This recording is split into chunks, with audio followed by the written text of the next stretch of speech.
Ada kembali di One on One, pemirsa, dan saya akan melanjutkan perbincangan saya dengan Mas Budiman Sujatmiko. Mas Budiman, tadi kan sudah terpetakan ya, faktor untuk yang perbaikan kemiskinan maupun juga yang nantinya bisa menjadi antisipasi tersendiri ini sudah terpetakan sebenarnya. Tapi kalau kita melihat apa yang harus dilakukan 5 tahun ke depan, jawabannya? Bagus. Pertama, pemerintah tetap akan meneruskan bansos. Ya, bantuan sosial terutama untuk menekan yang 0,8% extreme poverty, kemiskinan ekstrim itu sampai tingkat 0. Itu masih jadi fokus ya artinya ya? Bukan jadi fokus, artinya masih ada 0,8%. Ya. Pak Prabowo maunya 0,8% terselesaikan terlebih dahulu. Kemudian yang miskin kita akan turunkan lagi. Dari kemudian yang menjelang miskin, terancam miskin juga harus kita tahan ya, karena bagaimanapun juga faktor-faktor yang mengakibatkan miskin itu makin banyak daripada yang kemarin-kemarin, begitu ya, daripada yang makin, dan makin intensif, begitu ya. Jadi kita menginginkan strategi kita, Pak Prabowo arahnya adalah bagaimana setiap kementerian harus ada indikator kinerjanya adalah kebijakan masing-masing kementerian itu harus berdampak pada pengurangan miskin ekstrim, pengurangan orang miskin, dan mencegah kejatuhan orang ke dalam kemiskinan dari kalangan kelas menengah. Jadi kalau kita dulu ada mengenal istilah gender mainstreaming dalam setiap kebijakan publik atau pengarus utamaan gender, kira-kira Pak Prabowo ingin ada pengarus utamaan pengentasan kemiskinan. Tapi acuannya ini ada dua pendekatannya, ada penanggulangan, ada pengentasan. Kita pakai istilah pengentasan. Kalau menanggulangi itu hanya sekedar kasih aspirin, ngasih bansos saja begitu ya, supaya dia tidak mati. Tapi itu sangat jangka pendek. Nah, yang diinginkan oleh Pak Prabowo dan Mas Gibran adalah mengentaskan kemiskinan dengan permanen dengan membuka ruang ekosistem dan menciptakan ekosistem baru untuk mengenai kemiskinan agar orang miskin terentaskan dan kemudian masuk ke dalam mainstream business activity. Masuk dalam mainstream business activity. Karena ada beberapa jenis orang miskin, miskin temporer karena pabriknya bangkrut atau perusahaan bangkrut. Ada miskin kultural, mungkin dia tidak difabel, dia masih punya akses, tapi tidak produktif. Miskin kultural. Ada miskin yang sifatnya struktural, dia tidak difabel, dia punya akses produksi, dia produktif, tapi simply daya ekonominya sebagai pribadi, sebagai individu atau sebagai komunitas itu nggak cukup terakomodasi oleh sistem yang ada. Sistem ini tidak responsif untuk membuat mereka bertahan dan naik kelasnya, kira-kira begitu. Ini masing-masing pendekatannya berbeda. Untuk yang sifatnya miskin kultural, kira-kira gitu, itu pendekatannya pendidikan, literasi, pembentukan karakter. Kalau sifatnya miskin temporer, berarti harus menyelamatkan mereka yang ter-PHK atau yang bangkrut, artinya dibukakan akses. Kalau miskinnya struktural, ya the whole system itu harus melakukan reformasi besar-besaran, bahkan transformasi. Jadi pendekatannya berbeda-beda. Pak Prabowo harus disesuaikan ya? Harus disesuaikan, tapi artinya holistik semuanya, komplit begitu. Baik, tapi data-data kemiskinan yang kemudian ini dijadikan acuan begitu ya, ini sebenarnya sama tidak sih dengan data Kementerian Sosial atau sebenarnya Kepala Badan Pengurangan Kemiskinan ini, percepatan pengentasan kemiskinan ini juga memiliki data tersendiri sebenarnya? Belum, akhir ini makanya kami kemarin kami sudah berkoordinasi langsung bertemu dengan Mensos, Menteri Sosial, mereka punya namanya DTKS. Kemudian sudah diskusi juga saya dengan Kepala BPS, sudah diskusi juga dengan Kepala Bappenas, Menteri Sosial dan Badan Gizi. Juga tadi pagi saya bertemu dengan Sekretaris Menteri Koordinator Pemberdayaan Masyarakat, yang tadinya PMK, yang punya data namanya P3KE. Nah, kemudian saya juga sudah bertemu dengan Direktur PLN yang habis melakukan survei dan sedang melakukan sensus tentang mengukur kemiskinan dari pembelian token listriknya, dan kemudian fasad atau tampilan luar rumah mereka. Kita sedang mencoba melakukan rekonsiliasi, dan kami kemarin dengan Mensos, dengan Bappenas, Kepala Bappenas, dan dengan Kepala BPS sudah sepakat Ini perintah Presiden bahwa nanti data dipusatkan oleh BPS dan di BPS itu nanti mengolahnya dan menyimpannya, dan kita ingin mencoba merekonsiliasi. Misalnya tadi dengan Sesmenko PM, Pemberdayaan Masyarakat, merekonsiliasi antara data P3KE dengan data DTKS-nya Kementerian Sosial.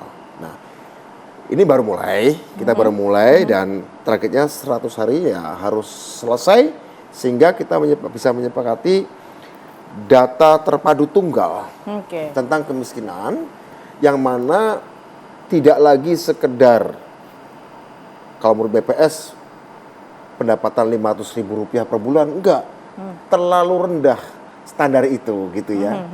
Kita kan ingin jadi negara maju nih, Mbak Tiara, sehingga kita harus melakukan benchmarking tolak ukur yang cocok untuk negara-negara maju. Nah, kita sesuaikan nanti kira-kira berapa. Dan fakta bahwa nanti misalnya ternyata jumlah orang miskin bertambah dikarenakan standar kita naikkan, yaitu harus dilihat sebagai sebuah sikap dari pemerintahan Pak Prabowo dan Mas Gibran bahwa toleransi kita atas kemiskinan seiring toleransi kita atas korupsi itu harus nol, kira-kira begitu ya. Sehingga kita naikkan standarnya. Nah, nanti kita diskusikan antara data-data itu. Kira-kira begitu. Lagi-lagi disesuaikan begitu ya, Mas Budiman, dengan apa yang direkonsiliasi. Artinya tidak ada data-data yang kemudian ini overlap. Tidak overlap dan tidak centang perenang dan tidak tumpang tindih, karena bagaimanapun juga ada beberapa cara pengentasan kemiskinan. Ada subsidi barang. Subsidi barang itu bagus untuk mengontrol inflasi ya, dan tapi kadang-kadang sering salah sasaran. Kadang-kadang lapisan masyarakat yang tidak berhak mendapatkan subsidi dapat subsidi. Itu sedang ditinjau kembali. Ada keinginan untuk subsidi ke level keluarga gitu. Mas Budiman tadi di awal segmen ini sempat menyinggung adanya bansos begitu ya, sebagai salah satu jalan keluar bisa dikatakan begitu untuk menangani kemiskinan yang ada di Indonesia. Kita tahu jalan bahwa dari kemiskinan ekstrim. Kemiskinan ekstrim ya tepatnya ya. Di era Pak Jokowi dulu sering sekali kita temui. Sebenarnya kalau melihat apa yang sudah dilakukan sebelumnya, apalagi ada pandemi begitu, sesignifikan apa pengaruh dari bansos ini untuk mengurangi kemiskinan di Indonesia? Untuk mengurangi kemiskinan ekstrim sangat berpengaruh, dan untuk menahan agar bantalan di bawah kuat, sehingga ketika terjadi pandemi runtuh ini tidak ambruk, tidak ambles.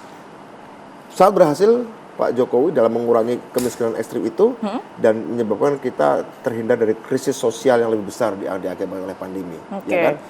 Sangat membantu, sangat membantu. Jika tapi akan dilakukan lagi di era Pak Prabowo sama dengan di era Pak Jokowi? Itu akan teruskan.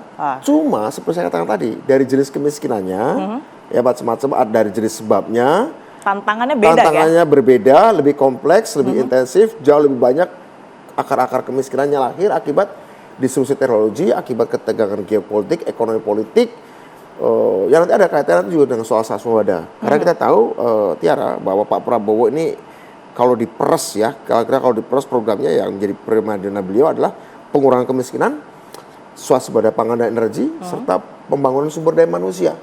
Ya kan, pembangunan sumber daya manusia lewat badan bergizi ya, seperti itu. Kementerian Pertanian ada tugas yang namanya swasembada pangan misalnya seperti itu. Nah, badan yang kami pimpin diminta untuk membackup, mensupport, mengorkestrasi, merekonsiliasi program pengentasan kemiskinan itu. Kalau kita berbicara mengenai 5 tahun ke depan, target Anda sendiri bisa mengurangi kemiskinan ini sampai di angka berapa, Mas Budiman? Kalau 0,8 kemiskinan ekstrim ya harusnya bisa lebih mudah. Ya kita berharap ada sampai ya berkurang lagi, bisa tinggal sekitar 5%. 5% ya? Ya kita kurang lagi. Karena yang paling penting bukan itunya, bukan sekedar orang miskinnya. Orang miskin akan selalu ada. Kita cuma mencegah agar tidak lahir secara deras, lahir orang miskin baru. Targetnya kalau bisa 2029 ada 18% kelas menengah di Indonesia yang solid begitu ya. 18%. Sekarang baru 13% kira-kira kelas menengah kita. Karena targetnya 2045 kalau bisa 80% penduduk Indonesia kelas menengah. Dari Sabang sampai Merauke yang difokuskan terlebih dahulu nih Mas. Kalau kita berbicara di tahun 2024 ya, sampai 5 tahun ke depan, di area mana, daerah mana? Sebenarnya kalau kita lihat kemiskinan antara di desa dan kota, hampir seimbang. 13 juta di desa, 11 juta lebih di kota ya. Ada penyebarannya, ada data-datanya per provinsi. Sebenarnya sama-sama, karena itu karena di desa ada mekanisme dana desa, relatif sudah tersedia sumber pendanaan. Tinggal nanti musyawarah desanya bisa mengalokasikan lebih banyak untuk menciptakan kelas menengah baru di desa. Di kota ini kan belum ada bantalannya, paling cuma bansos ya, Nah, dan kebanyakan juga orang-orang yang di PHK dari pekerjaannya kan tidak segera langsung pulang ke desa, masih berputar-putar di kota, berpindah-pindah. Ini lebih kompleks di kota karena lebih longgar tempat mereka bermukim, ya, kemudian karena nggak ada gaji, kemudian PKL segala macam itu nggak punya slip gaji. Kita padahal inginkan bahwa mereka lebih bankable supaya mereka bisa mendapatkan kredit untuk kewirausahaan mereka menyerap dalam dunia usaha baru yang kita ciptakan. Begitu. Baik, kita jeda terlebih dahulu karena nanti next segmen kita bisa bahas mengenai makan siang bergizi gratis yang saat ini. Makan bergizi tanpa siang. Makan bergizi gratis yang saat ini sedang difokuskan oleh Pak Prabowo juga ya, beserta juga dengan kabinet. Betul. Kita akan kembali saat lagi, pemirsa tetaplah di One on One.